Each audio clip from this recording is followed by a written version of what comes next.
شروع اللہ تعالیٰ کے نام سے جو بڑا مہربان اور نہایتی رحم کرنے والا ہے۔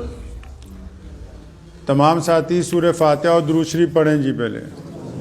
اعوذ باللہ من الشیطان الرجیم، بسم اللہ الرحمن الرحیم، الحمدللہ رب العالمین الرحمن الرحیم مالک یوم الدین، ایاک نعبد و ایاک نستعین، اہدنا الصراط المستقیم، صراط الذین انعمت علیہم غیر المغضوب علیہم ولا الضالین، آمین۔ درود شریف پڑھیے۔ اللہم صلی علی محمد وعلی آل محمد کما صلیت علی ابراہیم وعلی آل ابراہیم انک حمید مجید، اللہم بارک علی محمد وعلی آل محمد کما بارکت علی ابراہیم وعلی آل ابراہیم انک حمید مجید۔ آج ماشاءاللہ لدھیانہ کے جسیاں روڈ کی اس نئی مسجد کا افتتاح ہے، اور مکہ مسجد نام رکھا ہے، مکہ مسجد جسیاں روڈ کا آج کا پہلا جمعہ کا یہ اجتماع، اور اس میں شامل تمام فرزندان توحید، ہم سب کے لیے یہ اللہ کے حضور شکر کا مقام۔ مسجد جو ہے، مسجد کو بنانا، مسجد کی تعمیر کرنا، مسجد کی خوبصورتی کے لیے کام کرنا، مسجد کو آباد کرنا، اور مسجد کے اندر پیارے نبی حضرت محمد رسول اللہ صلی اللہ علیہ وسلم کے حکم کے مطابق مسجد کو چلانا۔ علامہ اقبال کا ایک بڑا مشہور شعر ہے کہ مسجد تو بنا دی شب بھر میں ایمان کی حرارت والوں نے، مسجد تو بنا دی شب بھر میں ایمان کی حرارت والوں نے۔ کہتا جو ایمان رکھتے ہیں اللہ اور اس کے رسول صلی اللہ علیہ وسلم پہ، اگر ضرورت پڑی تو ایک رات میں مکمل مسجد تعمیر کر دی، ایک رات کے اندر۔ لاہور میں وہ مسجد ہے ابھی بھی واقع، ایک شب کی جو مسجد ہے، کہ مسجد تو بنا دی شب بھر میں ایمان کی حرارت والوں نے، من اپنا پرانا پاپی ہے برسوں سے نمازی بن نہ سکے۔ مسجد کیوں بنائی جاتی ہے؟ مسجد کا مطلب کیا ہے؟ مسجد چلانی کیسے ہے؟ مسجد میں کون سی چیزیں ہونی چاہیے؟ اور مسجد کا چلانے کا طریقہ کیا ہے؟ جب تک یہ پتہ نہیں ہوگا، مثال کے طور پہ آپ کسی فیکٹری میں کام کرتے ہیں، آپ کو وہ مشین ہی نہ چلانی آتی ہو تو آپ کیا کریں گے؟ مالک آپ کو رکھے گا؟ وہ کہے نہیں ہے، میری ضرورت کا نہیں ہے یہ بندہ۔ اگر کوئی گاڑی صحیح نہ چلتی ہو، آپ کہیں گے ہماری ضرورت کی نہیں ہے، اب اس کو بدل لیا جائے۔ تو مسجد کا مطلب کیا ہے؟ کیا مسجد صرف عبادت کے لیے بنی ہے؟ کیا مسجد صرف 5 وقت نماز کے لیے بنی ہے؟ کیا مسجد صرف اذان دینے کے لیے بنی ہے؟ اگر ایسا ہے کسی کے دل میں کہ مسجد صرف 5 گانا نماز کے لیے ہی بنائی گئی، تو میں سمجھتا ہوں اس کو بہت بڑی غلط فہمی ہے۔ مسجد صرف عبادت کے لیے نہیں بنی، مسجد تو مسلمانوں کے لیے، عام انسانوں کے لیے ایک یونیورسٹی کا درجہ رکھتی ہے، ماں کا درجہ رکھتی ہے مسجد۔ اب ماں جو ہے وہ صرف بچے کو کھانا ہی تھوڑی کھلاتی ہے، بچے کو پالتی پوستی ہے، بولنے کا طریقہ سکھاتی ہے، اٹھنے بیٹھنے کا طریقہ سکھاتی ہے، کپڑے پہننے کا طریقہ سکھاتی ہے، ماں معاملات کا طریقہ سکھاتی ہے، تعلیم کے اندر مدد کرتی ہے، اس کے طریقہ کار طے کرتی ہے بندے کے بھی کیسا بچہ ہونا چاہیے۔ تو پھر یہ کون لوگ ہیں جنہوں نے یہ طے کر لیا کہ مسجد صرف نماز کے لیے ہے، اس کے علاوہ مسجد میں کوئی اور بات نہیں ہوگی؟ یہ کون سے لوگ ہیں جو کہتے ہیں کہ صرف مسجد میں نماز کی بات کرو، اس کے علاوہ مسجد میں کوئی بات نہ کرو؟ تو ان کو چاہیے کہ اللہ کے پیارے نبی حضرت محمد رسول اللہ صلی اللہ علیہ وسلم سے پوچھیں کہ یا رسول اللہ مسجد میں کیا کریں؟ اب اللہ کے نبی صلی اللہ علیہ وسلم تو روضہ مبارک میں آرام فرمائے، رسول اللہ صلی اللہ علیہ وسلم سے اگر ہم کچھ پوچھنا چاہتے ہیں تو اس کا جواب کون دے دیتا ہے، امام بخاری دیتے ہیں، امام نسائی دیتے ہیں، امام ابو داؤد دیتے ہیں، جتنے بڑے بڑے صاحب طبقات اس کا جواب دیتے ہیں۔ وہ کون لوگ ہیں جنہوں نے اللہ کے رسول صلی اللہ علیہ وسلم کی احادیث کو مرتب کیا ہے؟ اور وہ احادیث آج ہمیں کون بتائے گا؟ وہ علماء بتائیں گے۔ ہم ان کو جا کے پوچھیں گے کہ بتاؤ مسجد میں کیا کرنا ہے۔ پر دنیا دار لوگ کہتے ہیں نہیں، مسجد میں ہم بتائیں گے بھئی کیا ہونا ہے کیا نہیں ہونا۔ اگر دنیا داروں کے مطابق مسجد چلے گی تو پھر خالی عمارت رہ جائے گی، مسجد نہیں ہوگی۔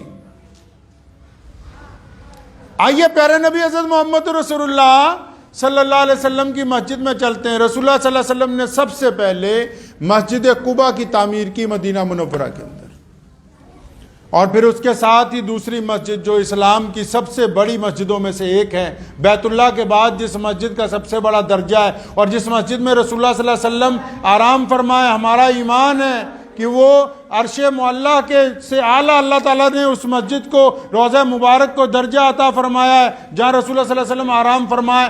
اس مسجد کی جگہ رسول اللہ نے خود پسند فرمائی۔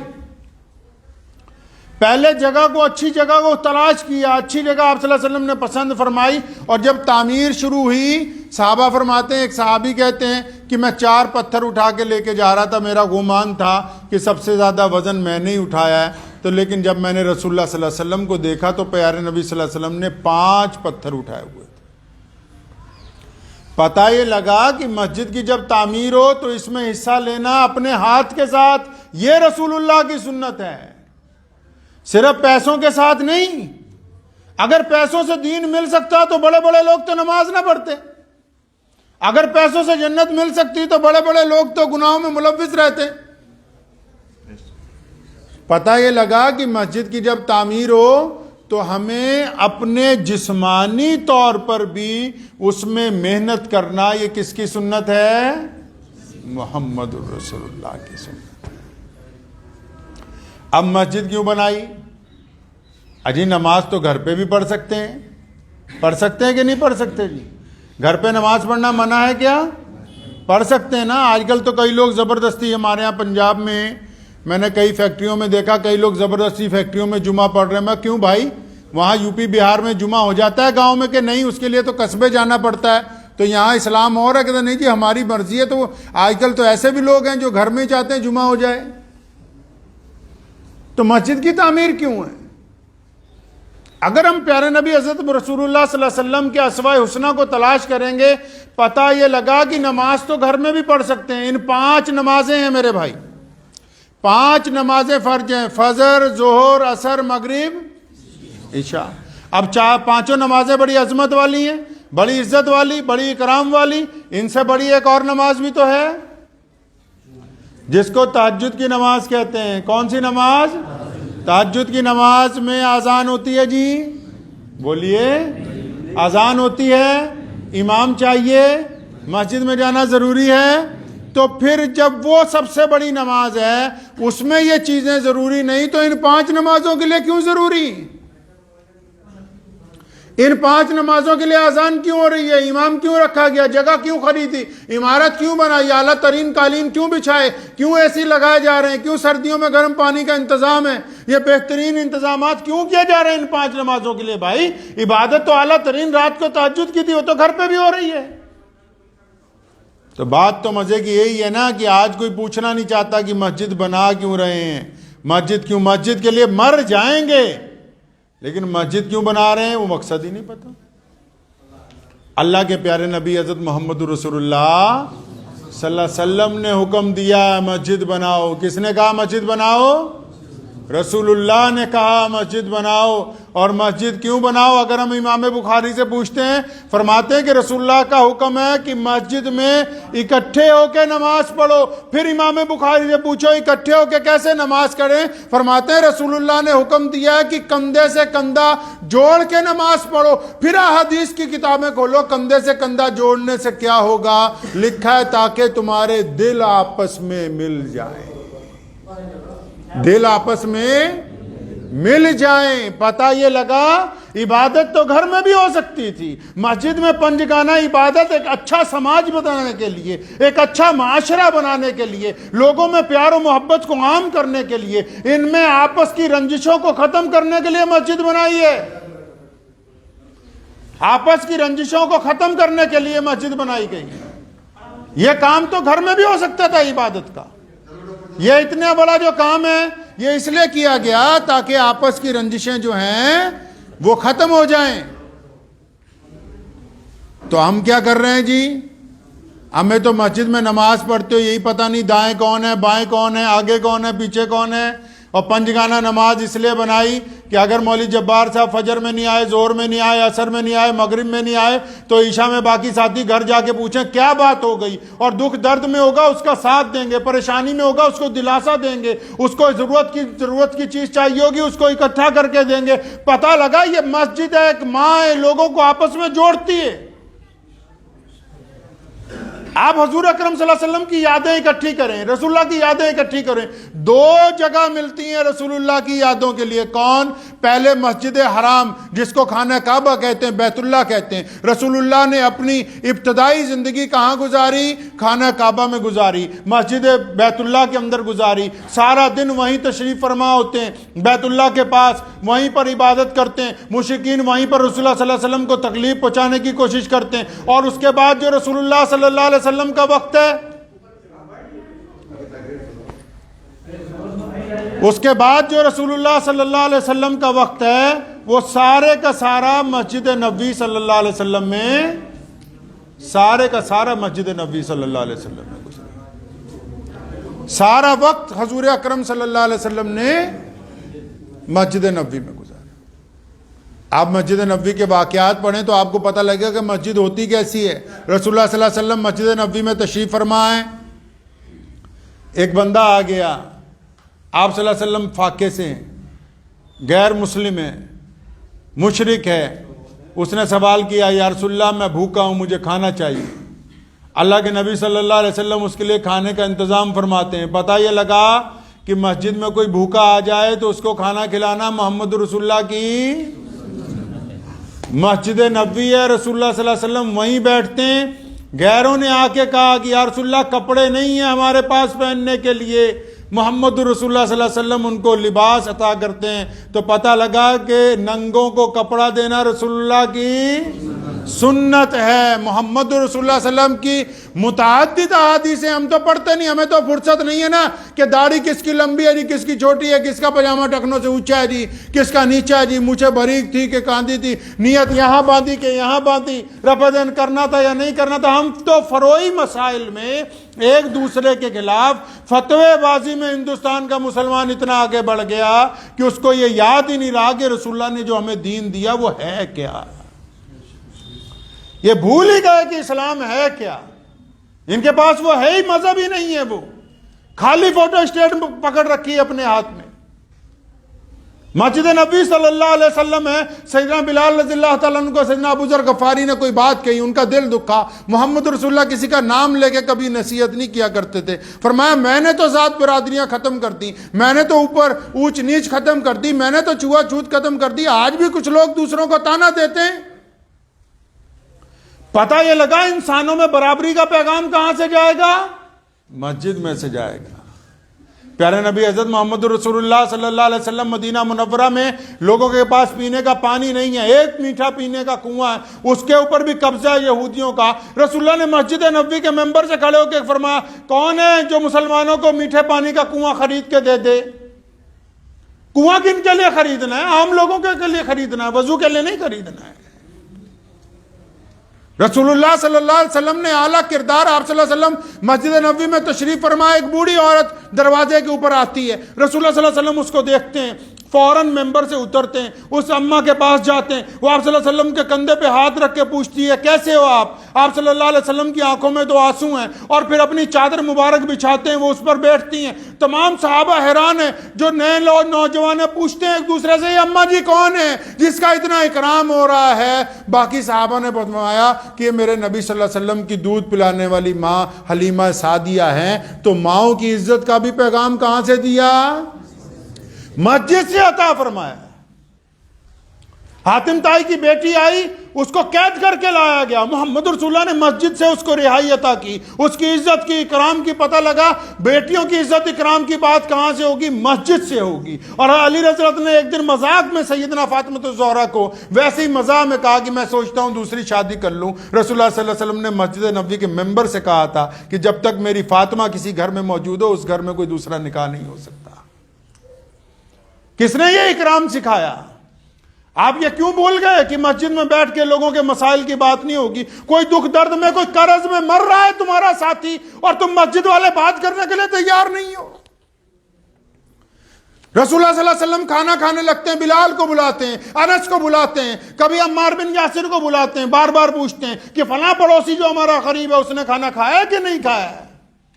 پتہ یہ لگا کہ مسجد کی یہ ذمہ داری بنتی ہے کہ مسجد کے آس پاس رہنے والے لوگ بھوکے نہ سوئیں۔ مسجد کے آس پاس رہنے والے لوگ چاہے ان کا مذہب کوئی سا بھی ہو، چاہے ان کا دھرم کوئی سا بھی ہو، محمد رسول اللہ نے ان کو تربیت دی کہ مسجد تو ایک اچھے معاشرے کا گڑھ ہے، مسجد تو ایک یونیورسٹی ہے، مسجد تو ایک کالج کا نام ہے، مسجد تو ایک اچھے اسکول کا نام ہے جہاں لوگوں کی اچھی تربیت کی جاتی ہے، مسجد وہ ہے جہاں مظلوموں کی مدد کی جاتی۔ مسجد والوں کو اگر پتہ نہیں ہوگا کہ کون پریشان حال ہے تو پھر کون قبر لے گا بھائی؟ نبی علیہ الصلوۃ والسلام مسجد سے باہر نکلے، ایک پگلی عورت نے دروازے کے اوپر رسول اللہ صلی اللہ علیہ وسلم کو آواز ماری کہ یا رسول اللہ آپ میری بات سنتے جائیں۔ آپ صلی اللہ علیہ وسلم اس کی بات سننے لگے، کہنے لگے نہیں تھوڑی الگ بات کرنی۔ صحابہ اکرام کچھ کہنا چاہتے ہیں اشارے میں، رسول اللہ صلی اللہ علیہ وسلم اس عورت کے ساتھ چلے، اس نے تپتی ہوئی ریت پہ ایک جگہ کہا یہاں بیٹھے میں آپ کو بات بتاؤں گی۔ رسول اللہ صلی اللہ علیہ وسلم اس کے ساتھ بیٹھ گئے۔ اس بوڑھی عورت نے، اس خاتون نے جس کا دماغ نہیں چلتا، جس کو لوگ سدرا کہتے ہیں، اس نے اپنی بات کافی دیر سمجھاتی رہی۔ رسول اللہ صلی اللہ علیہ وسلم بڑے اطمینان سے اس کی بات سنتے رہے۔ جب وہ چلی گئی صحابہ نے کہا یا رسول اللہ آپ کو نہیں شاید پتا یہ عورت سدری ہے، کملی ہے۔ فرمایا پتہ ہے مجھے کہ عورت سدری ہے، سارا مدینہ اس کی نہیں سنتا، میں بھی اگر اس کی نہیں سنوں گا تو پھر اور کون سنے گا؟ یہ ہمیں بتایا رسول اللہ نے کہ مسلمانوں تمہیں یہ کلمہ اس لیے دیا کہ اگر کوئی کملا سدرا بھی آ کے تمہارا گریبان پکڑ لے اور کہے بیٹھ کے میری بات سنو تو یہ رسول اللہ کی سنت ہے۔ مسجد میں بیٹھ کے لوگوں کے لیے فلاح و بہبود کا کام کرنا، مسجد کے اندر بیٹھ کے بھوکوں کے لیے کھانے کا انتظام کرنا۔ مسجد میں یہ 5 نمازیں بنائی اسی لیے، قرآن نے کہا کہ آؤ نماز پڑھو، تم پہ فرض کر دی گئی۔ آپ قرآن سے پوچھ لیں کیوں فرض کی ہیں تو قرآن پاک اسی آیت میں جواب دیتا ہے تاکہ تم متقی بن جاؤ۔ اچھوں کو آج کل پتہ نہیں کہ نماز کیوں پڑھتے ہیں۔ کل میں سہارنپور کے پاس ایک گاؤں میں تھا، میں نے وہاں بھی پوچھا، اچھے لوگ تھے، میں کہا یہ تو بتاؤ نماز کیوں پڑھتے ہو؟ کہ جی اللہ نے فرض کی ہے۔ فرض کیوں کر دی؟ مجھے آپ نے کیوں بلایا یہاں؟ کہ جی مسجد میں پہلا جمعہ ہونا ہے آپ آ جائیں۔ قاری صاحب کا فون آیا کہ عثمان بھائی ضرور آئیے۔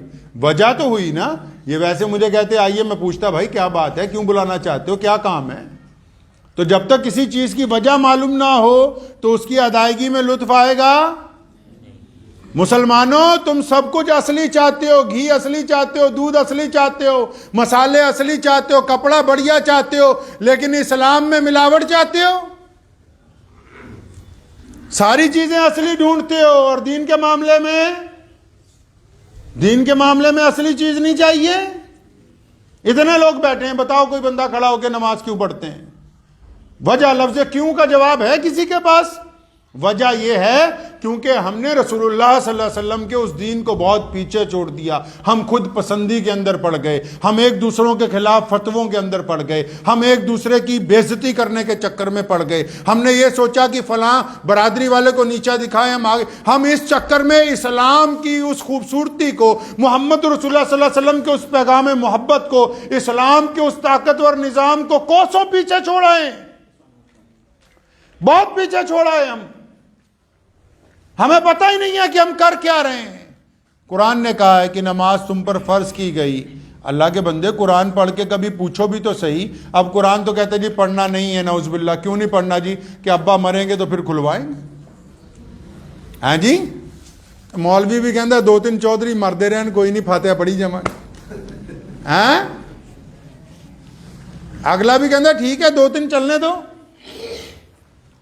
کتنے لوگ ہیں جو قرآن پڑھنا چاہتے ہوں؟ مسجدوں کو بعض اوقات کنڈیاں لگانی پڑتی، کیوں؟ وقت ہی نہیں ہے. فیس بک چلانے کے لیے ٹائم ہے، قرآن پڑھنے کے لیے ٹائم نہیں. کبھی قرآن پاک سے پوچھا کہ نماز کیوں پڑھنی ہے؟ کیوں اس لیے نہیں پوچھتے. ہم جیسے لوگوں نے یہ سمجھا دیا مسلمانوں کو کہ تم قرآن پاک ترجمے سے پڑھ نہیں سکتے، تم تفسیر نہیں پڑھ سکتے، تمہارے بس کی بات نہیں ہے. جو ہم تمہیں ٹوٹی پھوٹی سمجھا رہے ہیں یہی سمجھتے رہو. دنیا میں سب سے اچھا کلام کون کرتا ہے؟ کائنات میں سب سے اچھا کلام کس کا ہے؟ دنیا میں اعلیٰ ترین کتاب کون سی ہے؟ اعلیٰ ترین کلام اللہ کا ہے. کس کا ہے جی؟ اللہ کس سے کلام کرتے ہیں؟ اپنے قرآن سے. تو قرآن ہم پڑھتے ہیں جی؟ قرآن ہم نے پڑھنا چھوڑ دیا. قرآن کو اس طرح پڑھنا، ناظرے کی طرح یہ پڑھنا نہ ہوا. جب یہی نہیں پتا کہ بسم اللہ کا مطلب کیا ہے، یہی نہیں پتا الحمدللہ رب العالمین کا مطلب کیا ہے، یہی نہیں پتا ایاک نعبد و ایاک نستعین کا مطلب کیا ہے، جب قرآن کا یہی نہیں پتا ویل لکل ہمزۃ لمزہ قرآن کہتا کیا ہے. جب قرآن کا مقصد ہاتھ سے نکل گیا پھر وہ قرآن پڑھنا نہ پڑھنا ایک برابر ہو گیا. اکثر لوگوں کو پتہ ہی نہیں نماز کیوں پڑھتے ہیں. آئیے میں بتاتا ہوں آپ کو نماز کیوں پڑھتے ہیں. قرآن نے کہا کہ تم پر 5 نمازیں مقررہ اوقات میں فرض کر دی گئیں. کیوں؟ کیونکہ اللہ چاہتے ہیں کہ تم متقی بندے بن جاؤ. یہ لفظ لکھا ہے، پڑھ لیجئے قرآن پاک کھول کے.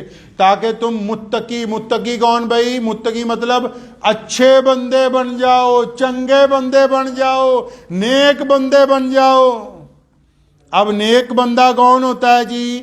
جو گھر سے ماں باپ کو گالی دے کے نماز پڑھنے آیا ہو، یا ماں باپ کو وضو کروا کے ان کو ان کے بستر پہ مصلی پہ بٹھا کے نماز پڑھنے آیا ہو. یہ بتاؤ نیک کون ہوتا ہے؟ نیک کون ہوتا ہے؟ جس کے فیس بک پہ 1 لاکھ فرینڈ ہوں، یا جس کے ذاتی طور پہ 5 مخلص دوست ہوں جن کے لیے وہ جان دیتا ہو یا وہ اس کے لیے جان دیتا. کون نیک ہے؟ نیک کون ہوتا ہے؟ جس کے پڑوسی اس کو دیکھ کے دروازہ بند کر لیں، یا جس کے پڑوسی انتظار میں ہو کہ میاں صاحب آئیں گے سلام دعا ہو جائے. ٹائم نہیں ملتا، اتنا بڑھیا بندہ ہے میرا پڑوسی ہے، میں 10 منٹ اس کا انتظار. کس کو نیک کہتے ہو؟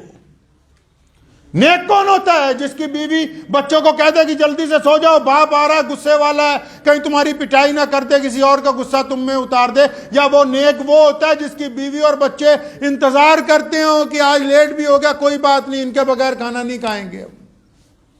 کس کو نیک کہتے ہو؟ کون سی نماز پڑھ رہا ہے مسلمان؟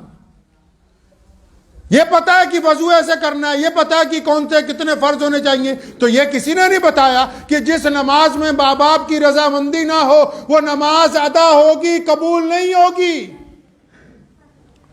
جس نماز کے سجدے میں لوگوں کی برائیاں ہو، جس نماز کے سجدے میں پڑوسی کے لیے غیبت ہو، جس نماز کے سجدے میں سکے بھائی کے لیے بغاوت ہو، جس نماز کے سجدے میں بیوی کے لیے غصہ ہو، تو فرض ادا ہوگا، نماز قبول. تو پتہ نہیں لگا کہ آپ بھی پتہ نہیں لگا نماز کیوں پڑھتے ہیں. اگر آپ کی نماز، اگر اس مسجد میں پڑھے جانے والی آپ کی نماز آپ کو گناہوں سے نہیں روکتی، رسول اللہ نے فرمایا نماز مومن اور کافر میں فرق پیدا کرتی. کیا فرق پیدا کرتی؟ کہ ہمارے ہاتھ اور طرح ہو جاتے ہیں اس کے اور طرح، یا ہماری آنکھیں کسی اور رنگ کی اس کی اور رنگ کی، یا ہمارا کان کسی اور طرح اس کا. نہیں، فرق یہ ہے کہ نمازی سچ بولتا ہے، غیر نمازی سچ نہیں بولے گا. فرق یہ ہے کہ نمازی دوسرے کی عزت کرے گا، وہ عزت نہیں کرتا ہے.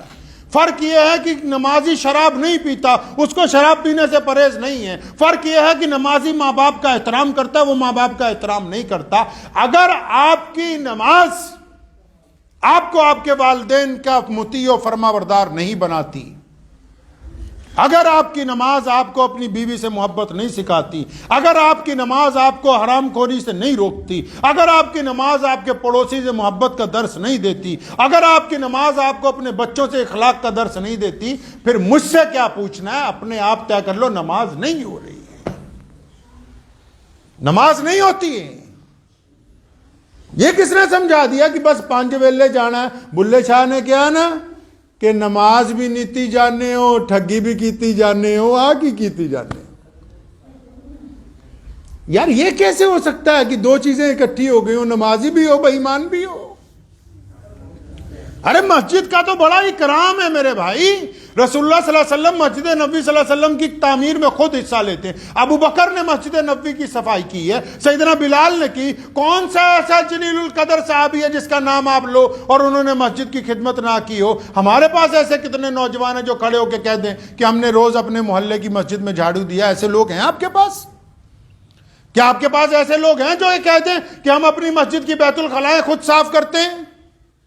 کیا آپ کے پاس ایسے لوگ ہیں جو یہ کہتے ہوں کہ ہم نے روزانہ رات کو نوجوانوں کا گروپ بنایا جو ہماری مسجد کی صفائی ستھرائی خود کرتا ہے؟